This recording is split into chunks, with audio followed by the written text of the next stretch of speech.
Hebreus capítulo 10, versículos 19 e 20 diz assim: Tendo, pois, irmãos, intrepidez para entrar no Santo dos Santos, pelo sangue de Jesus, pelo novo e vivo caminho que ele nos consagrou pelo véu, isto é, pela sua carne. Irmãos, a epístola aos Hebreus, ela é uma incógnita, porque nenhum teólogo até hoje conseguiu dar uma prova firme de quem foi o seu autor. Portanto, nós não sabemos quem escreveu a epístola aos Hebreus. Alguns, dizem, por causa da grande referência à lei, a grande referência a versículos bíblicos, alguns acreditam que foi Paulo quem escreveu, mas existe um teólogo a qual eu respeito bastante, chamado João Calvino, que ele dá uma prova firme de que não foi Paulo quem escreveu, porque no capítulo 2 de Hebreus, ele diz, quem escreveu, diz que recebeu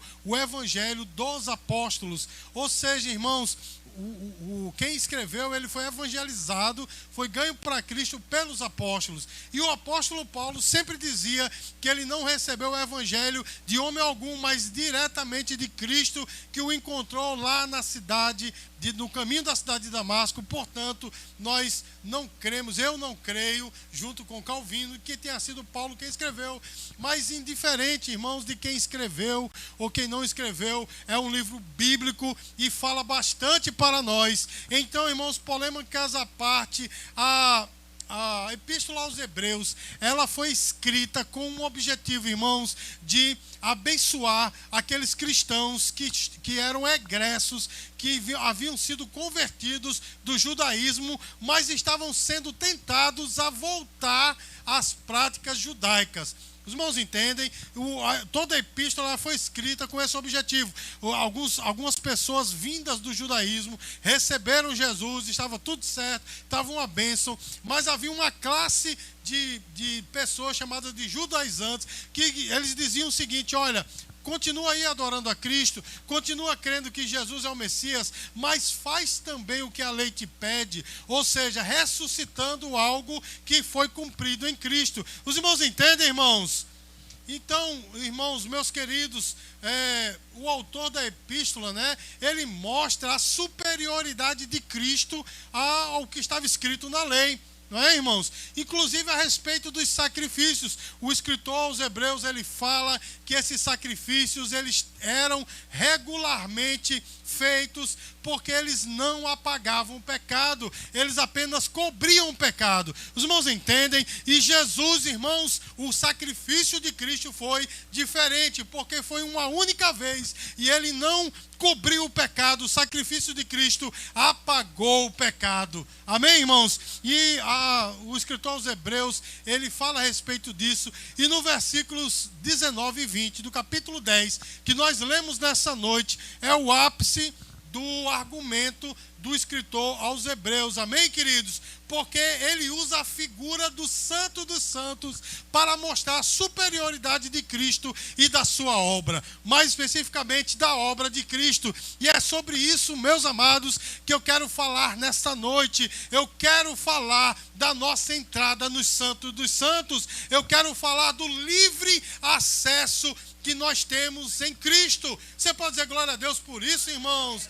Meus amados, eu não sei se você já percebeu, mas tem igrejas por aí, meus queridos, que pregam um puro legalismo. Não é assim, meu irmão? Se você não cumprir as regras daquela denominação, você está condenado ao inferno. Não é assim?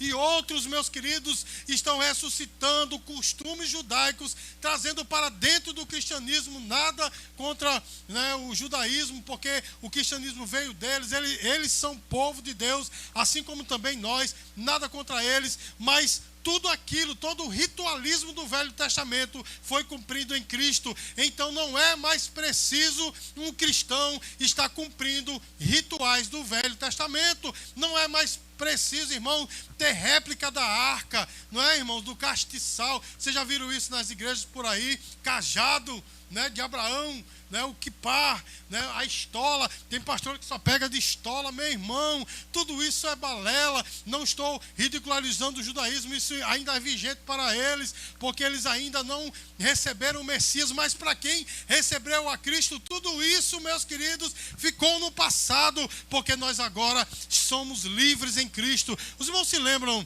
da leitura que eu fiz no início do culto de Gálatas, capítulo 5, o apóstolo Paulo diz: ei, Cristo os libertou, vivam essa liberdade, não usem essa liberdade como subterfúgio para a libertinagem, mas vivam na liberdade. Cristo nos libertou. E o escritor aos Hebreus, amados, ele fala justamente disso, da nossa entrada nos santos dos santos, meus amados, porque quando Deus mandou construir o tabernáculo lá no deserto, ele mandou também construir uma parte mais interior, uma parte mais lá no fundo do tabernáculo, que era chamada de Santo dos Santos, e essa parte tinha um véu muito grosso, um véu muito espesso, porque ali dentro, no Santo dos Santos, residia a Arca da Aliança. E a Arca da Aliança, meus queridos, representa a presença de Deus.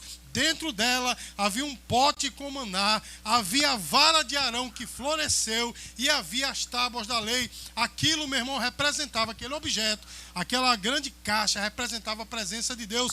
Inclusive em cima, na tampa, que é chamada de propiciatório, haviam 2 anjos que as suas asas se tocavam, e dentro, né, ou no meio daqueles anjos chamados de querubins, a glória de Deus se manifestava ali. Ali era Shekinah. O sumo sacerdote, quando entrava, ele via um fogo, uma luz, algo sobrenatural debaixo das asas daquele anjo. É por isso que há louvores que a gente diz, né, estás entronizado entre os querubins, porque ali se apresentava a glória de Deus.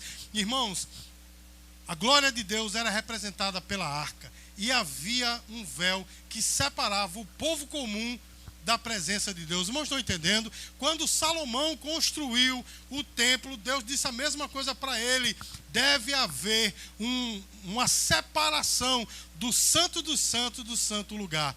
Porque, irmãos, o povo ficava no átrio, na parte mais exterior, adorando a Deus ali. Os sacerdotes entravam até o santo lugar. Os irmãos estão entendendo?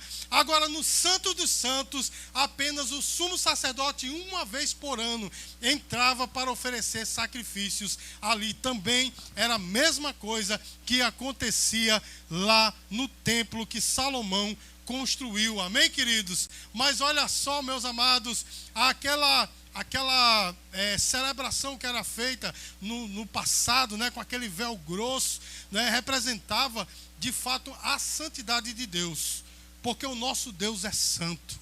Eu vou dizer novamente: o nosso Deus é santo e nós somos pecadores. E o nosso Deus não tem parte alguma com pecado. Deus está de um lado, o pecado está do outro. Assim como Deus está do lado, o diabo do outro. Ou seja, em Deus não há pecado algum, não há mal algum. Então, meus queridos, por isso que havia aquela separação. Porque todos pecaram e destituídos estão da glória de Deus. Ninguém conseguia acessar a presença deles. Os irmãos estão entendendo, irmãos? Apenas um homem escolhido, uma vez por ano, com uma roupa totalmente especial, ele entrava naquele lugar para celebrar a Deus. Os irmãos estão entendendo? Havia uma separação entre Deus e os homens, e era algo proposital, porque Deus estava mostrando: a raça humana, ela é pecadora, ela não pode estar na minha presença. Os irmãos entendem? Quando Adão e Eva, que eram perfeitos, eles tinham de fato total utilização, né, da sua mentalidade, sua alma, eles estavam perfeitos na presença de Deus. Mas quando eles pecaram, uma das primeiras coisas que Deus fez, meus queridos, foi justamente, né, fazer aquela roupa de pelo de animal, não é? Tipificando que para perdão do pecado era necessário a morte, o sangue, o derramamento de sangue, um sacrifício cruento, né? Mas uma das primeiras coisas que ele fez foi logo dizer: saiam da minha presença, saiam do jardim. Meu irmão, a humanidade perdeu a presença de Deus. Os irmãos estão entendendo isso?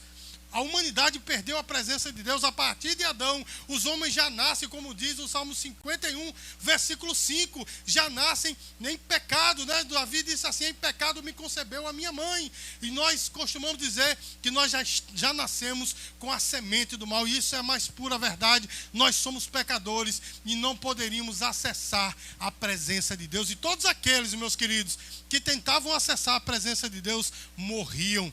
Existe um homem na Bíblia chamado Uzá. Ele era um dos soldados de Davi.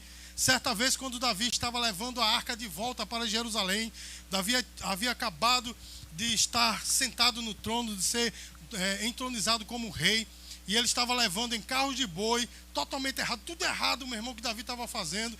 E aí, porque a arca estava em cima de carros de boi, e vinha passando, né, por um terreno como chama, íngreme. E aí, irmãos, o boi deu uma vacilada, a carroça tremeu, aí lá vem a arca caindo, aí vai usar, meter a mão na arca, meus queridos. E a Bíblia diz que Deus o fulminou ali mesmo. Ninguém poderia tocar na arca, a não ser os sacerdotes levitas. Porque, meus queridos, havia a santidade de Deus ali naquele objeto. Os irmãos estão entendendo, irmãos? Tudo isso que eu estou dizendo para você, meus queridos, serve como background, como pano de fundo, como você queira chamar, da mensagem que eu quero trazer nessa noite. Porque esse véu fazia separação entre os homens e Deus. Mas olha só que coisa linda que está escrito em Mateus capítulo 27, versículo 51.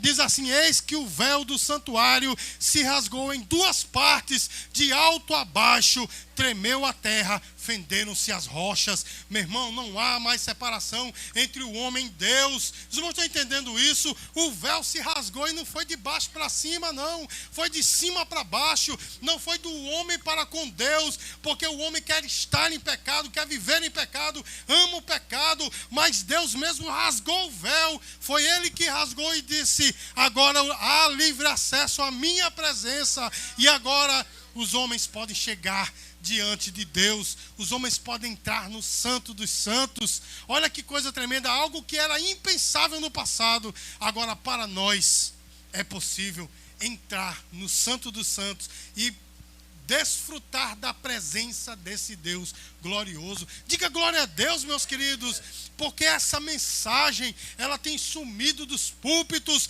porque os púlpitos gostam, né, as pessoas que ministram no púlpito gostam de pegar vitória, bênção, né, superação, promessas, revelações, coisas miraculosas. Meu irmão, mas isso é o puro evangelho. O véu se rasgou, não há mais separação, e não foi rasgado pelo homem, foi rasgado pelo próprio Deus. Essa é a mensagem do evangelho. Deus vindo em favor do homem, em busca do homem. Essa é a mensagem do evangelho. Mas, irmãos, o autor aos Hebreus, ele fala de uma coisa tremenda, né? No versículo 19 ele diz assim: tendo, pois, intrepidez para entrar no Santo dos Santos. Em outra versão diz assim: tendo ousadia para entrar no Santo dos Santos. Porque um sacerdote, para entrar, meu irmão, ele tinha que ter coragem. Os irmãos entendem? Porque se ele entrasse em pecado, ele morreria. Irmãos, há uma tradição judaica que diz que quando o sumo sacerdote ele ia entrando, né, ele entrava amarrado, né? Não é algo bíblico propriamente dito. Obrigado, meu irmão. Não é algo bíblico, mas é uma tradição. Mas uma coisa é certa: na vestimenta do sumo sacerdote tinha uns sininhos que eles chamavam de romãs.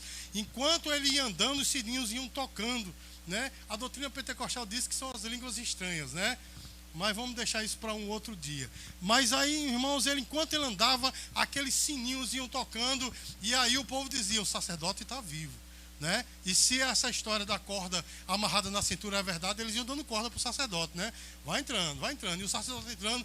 Daqui a pouco, meu irmão, se ele estava em pecado, os sininhos paravam, e eles diziam: o pastor morreu, vamos puxar de volta. Iam puxando o cabo de volta, né? Porque eles também não podiam entrar. Não é assim, meu irmão? Então, havia uma intrepidez, uma ousadia do sumo sacerdote, porque ele tinha que prestar sacrifício para si mesmo e para o povo. Os irmãos estão entendendo, irmãos? Então ele não podia entrar em pecado. Se ele pisasse no Santo do Santo em pecado, ele era morto ali mesmo. Mas aí, irmãos, não há relatos de que sacerdotes tenham morrido, né? Os sumos sacerdotes tenham morrido porque entraram em pecado, porque eles tinham ousadia para entrar realmente, não é? Entrar em santidade. E a intrepidez, meus queridos, da nova aliança, ela não é da nossa parte. Os irmãos entendem? Quer dizer, nós temos que ter ousadia também para entrar no Santo dos Santos. Mas essa ousadia não é proveniente de nós, das nossas obras, mas sim do sacrifício de Jesus, que rasgou o véu de alto ao baixo. Foi a morte dele que abriu essa possibilidade de nós entrarmos. Você pode dizer glória a Deus? E agora, meus queridos, quando nós vamos entrando, as campainhas vão tocando. Eu não sei se essas campainhas querem dizer o nosso glória a Deus, né? O nosso louvor, ou de fato as línguas estranhas. Mas uma coisa eu sei, meu irmão, quando nós estamos entrando na presença de Deus, há júbilo. Quando nós entramos, meus queridos, há de fato alegria, porque nós estamos entrando na presença de Deus. A ousadia, meus queridos, hoje, não vem de nós, vem do próprio Cristo. Nós temos que ter ousadia para entrar, mas foi Cristo que nos deu essa ousadia. E quando eu falo de ousadia, meus queridos, eu não estou falando que na presença de Deus há bagunça. Eu não estou falando que na presença de Deus há falta de reverência, não, meu irmão. O nosso Deus, ele é reverenciável. Ele é digno de toda a honra, toda a glória, todo louvor. Nós temos que entrar com temor. Mas quando eu falo de ousadia, é entrar onde nós não deveríamos entrar. Vocês estão entendendo? É estar na presença de um Deus onde nós seríamos mortos. Todos aqueles, meus queridos, que viram a teofania, viram uma manifestação de Deus na Bíblia, todos eles caíram prostrados, foi ou não foi? Então o homem não tem, meus amados, a ousadia de chegar diante de Deus, ficar de pé e dizer: ei Deus, eu quero algo assim. Não, meu irmão. Quem contempla a glória de Deus se prostra. Quem tem a visão de Deus, ele se humilha diante de Deus. Irmãos, eu poderia contar profetas que vislumbraram a glória de Deus e caíram prostrados. Irmãos, a Bíblia diz que João, quando viu aquela revelação maravilhosa do Apocalipse, ele caiu prostrado, e uma mão veio sobre ele e disse: não, fica de pé, porque você tem que receber esta revelação. Aqueles que têm esse contato com Deus, eles se prostram. Os irmãos entendem o que eu estou falando? A presença de Deus, irmãos, não quer dizer que há libertinagem. Na presença de Deus não quer dizer que não haja reverência. Há muita reverência, porém, meus queridos, essa reverência é com alegria. Você pode dizer glória a Deus por isso? Irmãos, essa ousadia de entrar no Santo dos Santos não é pelos nossos esforços. Porque ainda que o homem, ele dê o seu corpo para ser queimado pela sua salvação, é pura balela. Ele não consegue pagar o preço, mas o preço foi pago, o véu foi rasgado. Nós temos ousadia para entrar no Santo dos Santos. E a palavra de Deus ainda diz, irmãos, que esse livre acesso que nós temos, o versículo 20 diz assim: pelo novo e vivo caminho que ele consagrou pelo véu, isto é, pela sua carne. Observe, irmãos, o que o escritor aos Hebreus fala: novo e vivo caminho. Por que esse caminho é novo, irmãos? Porque o caminho velho, ele foi totalmente cumprido em Cristo. Os irmãos entendem o que eu estou falando? Era a questão de tipo e antítipo. Pastor, quer dizer isso? Que coisa complicada, meu irmão. Não é complicado. Deus deu uma série de rituais no Velho Testamento que apontavam para Cristo. Por exemplo, o cordeiro que era morto era um tipo de Cristo, ou seja, apontava que deveria haver um sacrifício perfeito, um sangue perfeito que seria derramado. Então, o cordeiro era um tipo e o antítipo era Cristo, ou seja, o cordeiro apontava a Cristo. Uma vez vindo Cristo e pagando o preço, o cordeiro de Deus que tira o pecado do mundo, não é mais necessário a morte de um animal. Os irmãos entendem? Todos aqueles rituais do Velho Testamento, seja ele qual for, todos foram cumpridos em Cristo. Então, meus queridos, é por isso que nós não podemos ressuscitar esses costumes da antiga aliança, trazer de novo para o cristianismo, porque Jesus já cumpriu todos eles. Diga glória a Deus, meu irmão. É balela, meus irmãos, ter castiçal na igreja, né? Eu fico tão impressionado como tem igrejas por aí que tem castiçal, tem menorá, tem mezuzá, não é, irmãos? Tem o quipá, tem a estola, tem até representação da Arca da Aliança, até que tentaram me dar uma pequenininha assim, a Arca da Aliança, não, deixa pra lá, né? A arca está aqui, né? Não preciso, tal. Tem tudo isso, mas negam a cruz. Não, a cruz não. Eu conheço meu irmão, que no símbolo da igreja dele tem a estrela de Davi, que não é nem algo bíblico, né? É apenas um símbolo de Israel. E ele estava falando, né, mexendo comigo por causa da cruz que tem no símbolo da nossa igreja. Eu disse, meu irmão, tu é cristão, não tem um símbolo cristão na tua igreja, tu ainda vem falar de mim, meu irmão. Não fale não. Os irmãos entendem, irmãos, é tudo balela tentar ressuscitar esses elementos da velha aliança, porque tudo foi cumprido em Cristo, irmãos. O caminho ele é novo, porque aqueles sacrifícios feitos no Antigo Testamento, eles apenas cobriam o pecado, eles não pagavam o pecado. Os irmãos estão entendendo? Eles não apagavam o pecado, eles apenas encobriam. Tanto é, irmãos, que todas as vezes que um judeu pecava, ele tinha que sacrificar novamente, porque aquele sacrifício anterior passou quando ele pecou de novo. Os irmãos entendem? O novo e vivo caminho, quer dizer, o caminho é novo, porque o nosso sacrifício ele é eficaz. O nosso sacrifício foi uma vez só, não nosso, de nosso corpo, do nosso sangue, mas o sacrifício que foi feito por nós, o sacrifício de Jesus foi uma única vez. E agora, meus queridos, todas as vezes que nós pecamos, a Bíblia diz que nós temos um advogado fiel junto ao Pai. Amém, queridos? Nós temos o sangue de Jesus que purifica o pecado. Recentemente eu falei aqui, vou dizer de novo, o sangue de Jesus é o único sangue que ele não mancha, ele limpa. Qualquer outro sangue de animal, né, de ser humano, de qualquer ser vivo, né, que você colocar na sua roupa, no seu corpo, ele vai manchar. Mas o sangue de Jesus não, é o único que limpa. Então o caminho é novo, porque de fato é um novo sacrifício feito uma única vez por nós, não pelo nosso esforço, não pela nossa vontade, mas pela vontade do nosso Deus. Você pode dizer glória a Deus, irmãos. Esse sacrifício ele é novo, porque o sacrifício antigo, né, ou a antiga aliança, ele necessitava de intermediários humanos, um homem que se postava entre Deus e os homens. Os irmãos estão entendendo? Ou seja, era necessário a figura de um sumo sacerdote que uma vez por ano entrava no Santo dos Santos para poder apresentar sacrifício por ele mesmo e pelo povo. Mas agora não, meu irmão. Agora a Bíblia diz que nós somos um reino de sacerdotes. Todos nós somos sacerdotes. Diga glória a Deus. Você já ouviu as igrejas pregarem isso? Você não vai ouvir, sabe por quê, meu irmão? Os pastores por aí têm medo de dizer, não, mas se eu disser que todo mundo é sacerdote, eu vou perder o respeito. Não, meu irmão. Eu sei que quando você tem o conhecimento de que você é um sacerdote assim como eu, você vai me respeitar, talvez mais ainda, na figura de pastor, porque eu fui escolhido para isso, pelo próprio Deus. Efésios capítulo 4, versículo 11, Deus deu um para apóstolos, outros para profetas, outros para pastores e mestres. Existe a figura do pastor, mas o pastor não pode interceder por você. Você está entendendo? O pastor não se coloca entre você e Deus, porque agora você mesmo é um sacerdote. Eu sou um sacerdote. Nós podemos entrar na presença de Deus e celebrar a esse Deus. Que coisa maravilhosa, irmãos. Que coisa linda do Senhor.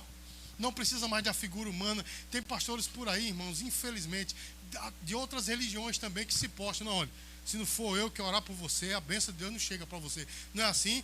Eu ouvi um pastor dizer, irmãos, numa pregação, a bênção de Deus passa por aqui para chegar por aí. Meu irmão, que balela. Não, meu irmão, agora é você e Deus. Diga glória a Deus, meu irmão. É por isso que a Sulamita, né, lá no livro de Cantares, ele disse, eu sou do meu amado e ele é meu. Esse relacionamento agora é você e Deus. Amém, irmãos? Não quero dizer com isso que você não precisa da igreja, que você não precisa de pastores. Precisa, porque Deus colocou. A Bíblia diz em Efésios 4:12 que os líderes da igreja foram colocados para nos encaminhar para o céu. Diga glória a Deus, irmãos. Para nos ajustar, para que nós possamos juntos ir ao céu. A igreja é necessária, porque a Bíblia diz que as portas do inferno não prevalecem contra essa união. Diga glória a Deus. Mas agora, para a sua salvação, não precisa de um intermediário humano. É só você e Deus.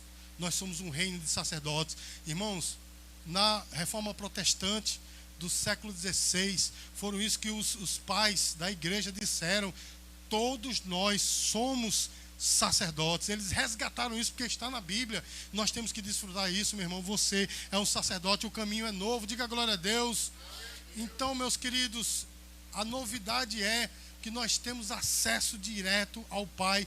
Jesus pagou o preço por nós e agora nós não precisamos mais sacrificar nada para poder ter a presença de Deus, porque agora, irmãos, a nossa adoração é em espírito e em verdade.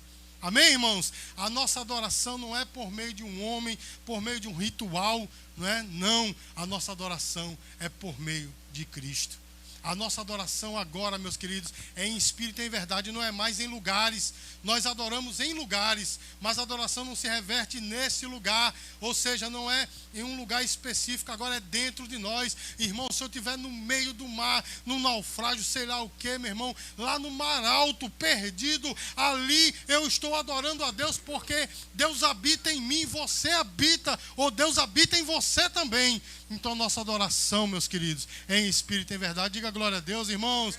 E ele diz que o caminho ele é vivo, irmãos, porque a lei antiga, o sacrifício ele era morto e precisava ser, né, sempre renovado, e agora o sacrifício é vivo, porque de fato o sangue de Jesus ele é atual e eficaz.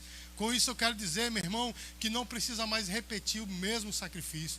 Existe uma outra religião por aí que diz que toda vez que ela ministra, né, o que nós vamos ministrar daqui a pouco, a Santa Ceia, Cristo morre novamente. Todas as vezes que o pão é partido, Cristo está morrendo. Não, meu irmão, isso é uma mentira, isso é balela. O sacrifício foi uma única vez. Ele morreu porque o sangue dele foi verdadeiramente eficaz para pagar o preço por nós. Ele não precisa morrer de novo. Os irmãos entendem, irmãos? Então, o sacrifício dele é eficaz, oferecido uma única vez, irmãos. O caminho é vivo porque Jesus ressuscitou, meu irmão. Nós não precisamos estar chorando um Deus morto, todo detonado, pendurado numa cruz. Não, meu irmão. Nós agora temos que adorar o Deus vivo, porque ele vive e reina nos céus e no teu coração. O caminho é vivo porque Jesus ressuscitou, e esse sacrifício está disponível a nós a todo tempo, em todo momento. Irmãos, havia algo na lei que simbolizava isso, que é muito mal interpretado. Tem um texto lá em Levítico, eu não me lembro se é, eu não vou tentar dizer o capítulo, o versículo, que eu não estou lembrado, mas o versículo diz assim, é bem famoso: o fogo arderá continuadamente sobre o altar. Todas as vezes que você ouvir uma interpretação a respeito disso, você vai ouvir pessoas dizer assim: não, o fogo arderá, é o fogo do Espírito Santo, é o fogo pentecostal. Não é assim, irmãos. O fogo pentecostal existe, o fogo do Espírito Santo existe, mas esse versículo não fala disso. Esse versículo fala da graça. O fogo arderá continuamente sobre o altar, porque todas as vezes que um judeu pecava, ele pegava lá o seu sacrifício, dava para o sacerdote, e o sacerdote oferecia, e o Senhor disse: esse fogo não pode se apagar, porque ele tem que estar disponível para que o povo vem e sacrifica. Que os irmãos estão entendendo? Isso apontava para a graça. A graça está disponível a nós, meu irmão, para mim e para você. A graça, ela continua valendo, esse fogo não se apaga, ele arde continuadamente. Depois você lê o contexto desse versículo, você vai ver que fala de fato de graça e não, né, de manifestação pentecostal. Ela existe, ela é verdadeira. Quem é batizado no Espírito Santo sabe o que eu estou falando. Mas esse versículo especificamente fala da graça. Está disponível para mim e para você. Sabe de uma coisa, meu irmão? Quando você errar, e você vai errar. Quando eu errar, e eu vou errar. Quando eu pecar, meu irmão, eu posso recorrer. Veja, irmãos, não vou pecar deliberadamente e dizer: Deus vai me perdoar. Isso daí, meu irmão, é mau caratismo. Os irmãos entendem? Mas todas as vezes que eu errar, eu posso chegar para o meu Deus e dizer: Deus, me perdoe. Eu sou um miserável pecador, mas a tua graça me alcançou. E esse sangue maravilhoso, ele vai me lavar, porque o fogo, ele arde continuadamente sobre o altar. O fogo da graça, ela está disponível para nós. O caminho, ele é vivo, meu irmão. O caminho é vivo. Irmãos, o nosso sumo sacerdote, a Bíblia diz, não é mais um ser humano, é o próprio Jesus, é o próprio Deus. Ele está lá, intercedendo por mim e por você. É o que a palavra diz, meu irmão. O Espírito Santo de Deus, ele intercede por nós, até com gemidos inexprimíveis. Diga glória a Deus, igreja. Essa é a novidade, é o caminho novo que Deus nos abriu, ele é novo e vivo. Agora não há mais separação entre nós e Deus. Irmãos, eu quero concluir essa mensagem dizendo uma coisa. Um homem, ele se preparou para ir para uma festa. Ele colocou a sua melhor roupa, colocou um paletó lindo, maravilhoso, né? Aquela gravata linda que o diácono Luciano tem, né? Uma gravata azul linda que ele tem. Ele botou uma gravata daquela, um terno bonitão daquele que Rivaldo usa com um negócio aqui, né? Dom Perignon, né? Sei lá. Bonitão, tal, e foi para a festa. Quando ele chegou lá, ele viu que tinha uma fila, e quem estava entrando estava com convite, ó, dando convite. Aí conseguia entrar.